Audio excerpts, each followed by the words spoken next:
Hey, in this video I'm going to show you how you can take something as odd and unbluesy as the harmonic minor scale and combine it with the blues scale, and how you can then add the diminished arpeggio to that. And this sounds very complex, but actually it's one of the easier things to do. And you get a really cool way of connecting position number 1 with position number 4 of the minor blues scale. So stick with me. We're just going to go close up and I'm going to show you the whole thing. What you can do with this is that you can produce a different sound. You know, your old blues scale sound? Right? We all know that. But the harmonic minor, or parts of it at least, has a different ring to it. It's kind of...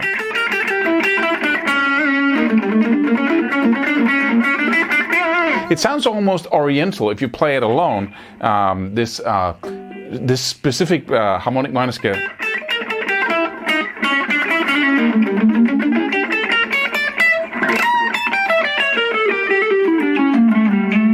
Right? But then if you blend it in with the blues scale, you get a really cool effect.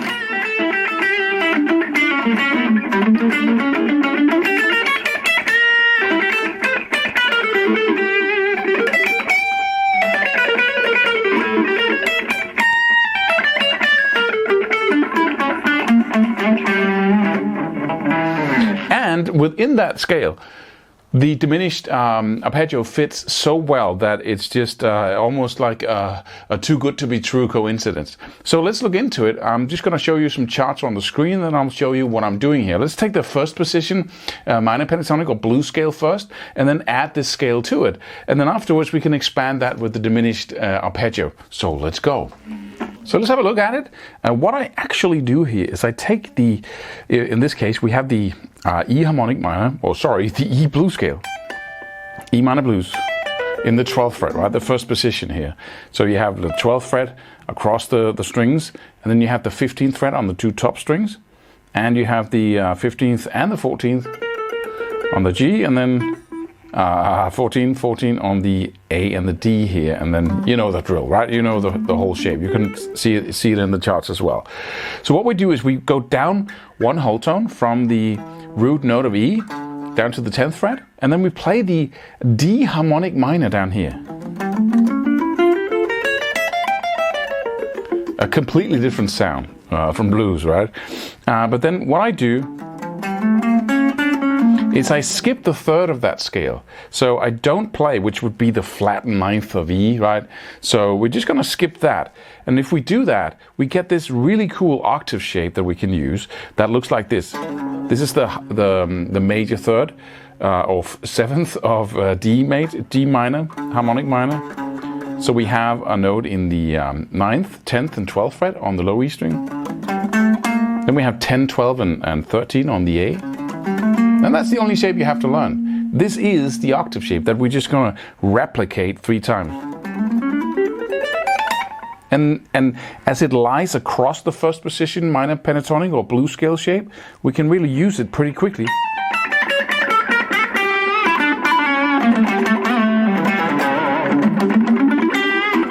Right? And incorporate it into what we know already, which is the first position for most people. So let's just play it all the way up, and then I'll just show you a couple of little tricks for it here. So 9, 10 and 12 on the low E string, 10, 12 and 13 on the A, and then we replicate the same shape on the 2 middle strings. So we got 11, 12 and 14 on the D, and 12, 14 and 15 on the G. Same shape, same notes, only 1 octave higher. Then we got the 14th, 15th and 17th on the B string. Again, same, only 1 octave higher.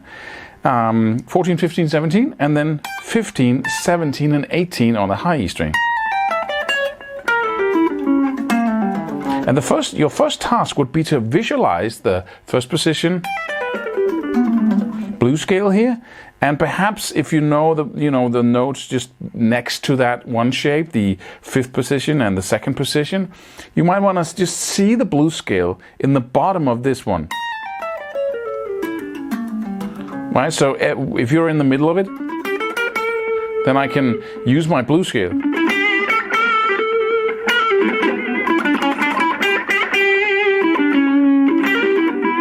Right? If I'm down here, I got these two whole tone intervals here on the low E and the A string in the key of E blues.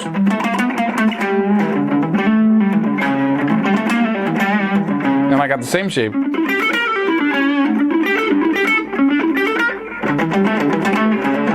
Right, on the bottom of it.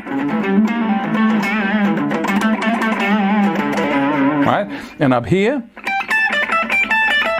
I got the same shape, the same two whole tones in the blues scale. The blue note right there, and then that extra note right there. So we're actually just adding one extra note to the blues scale, which is crazy how much that does if you play only these notes.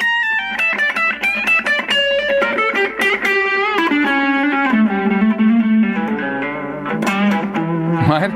So you got yourself a unique sound there just by taking the same little shape and placing it on top of the blues scale, and you expand your first position blues scale shape pretty rapidly there by doing that.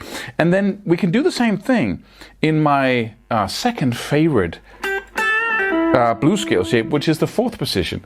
And in the case of E, the key of E blues, my fourth position is down here. Alright, and it's kind of, you've got almost all of the notes in your first finger except for the B string, and it's a very comfortable shape, so I like that a lot. But let's just mark that out and then add this this little scale shape on top of it, just so we got it. So first of all, we got the 7th and 10th fret on the low E and the same frets on the A. Then we got the chromatic little line there in the 7th, 8th and 9th fret on the G string. Then we got the 7th and 9th fret on the G. Then the 8th and the 10th and the 11th on the B string. And the 7th and the 10th on the high E string. But I suspect that you might know this shape already. So how does this shape fit into that shape, the harmonic minor with the missing third? Well, you can pretty much do that yourself, because I got my blue note right here, right? And up here, I had that shape there. So I know that. So it's actually, it's reversed. So if you focus on the two top strings and the two middle strings and the two bottom strings, and you look at that shape, you would have the notes of that harmonic minor with the missing third in the 8th, 10th, and 11th, which is just pure blues scale notes on the B string. And then, let me see if I can get a little less buzz from the amp. No, not possible. So I got the 8th, 10th, and 11th on the B string, and then I got the 9th, 10th, and 12th on the high E string. Right, and your first task would be to say, okay, I know this part.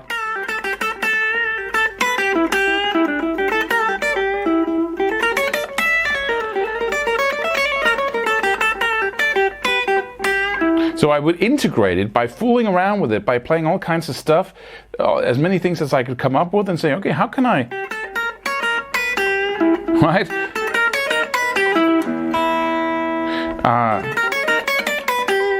Right? So basically this is a little blues scale phrase, right? I can play all kinds of, right? And then bring it back to my blues sound by just playing that, so I know where I am, and then play random notes from, right? And then the next octave down here is the exact same thing. So I would have the shape down here. So in the 5th, the 7th, and the 8th fret, and the 6th on the D string, and then the 6th, the 7th, and the 9th fret on the G string.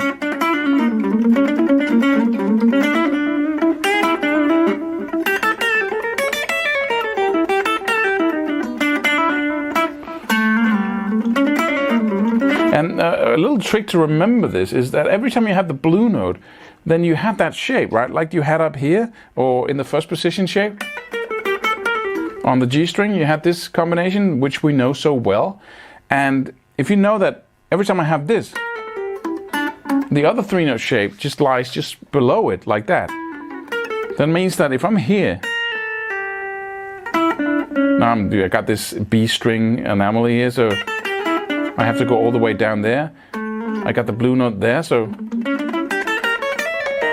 actually this is most of what I use, because when it comes to the fourth position, because if I go down even further, I go, so low that I'm so far away from the fourth position that it isn't really relevant.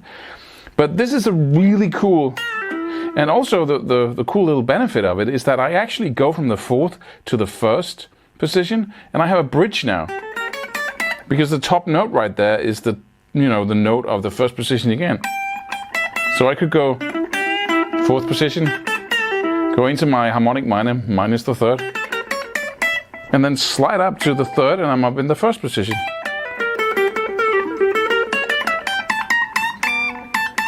Right? So it also is a horizontal / vertical pathway through the fretboard. And next part here, just to give you the last of it, is that if you look at this thing here, if we just go down or up to the first again, if you look at this, and you just play the note, the first note and the last note on each string, like instead of playing, I drop the notes in between and only play the notes in the first and the fourth finger, I get this. Alright? And if I do that all the way up, I get a diminished arpeggio. And it sounds really wacky with the blues scale.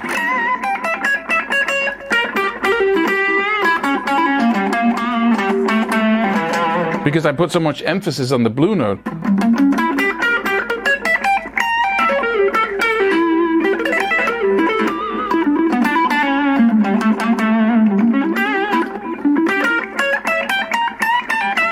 Right?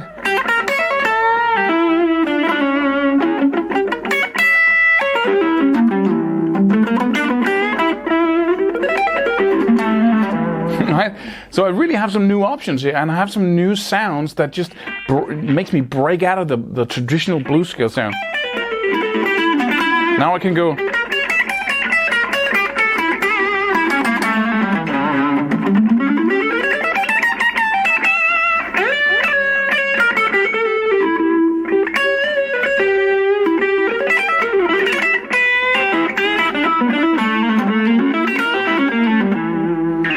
So I hope you're up to it.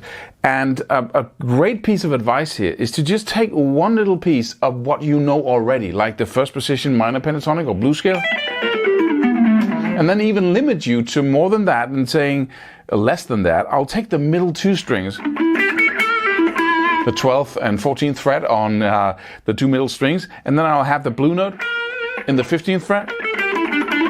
Right? And then I'll just add one freaking note in the 11th fret on the D string, and then I have my little shape.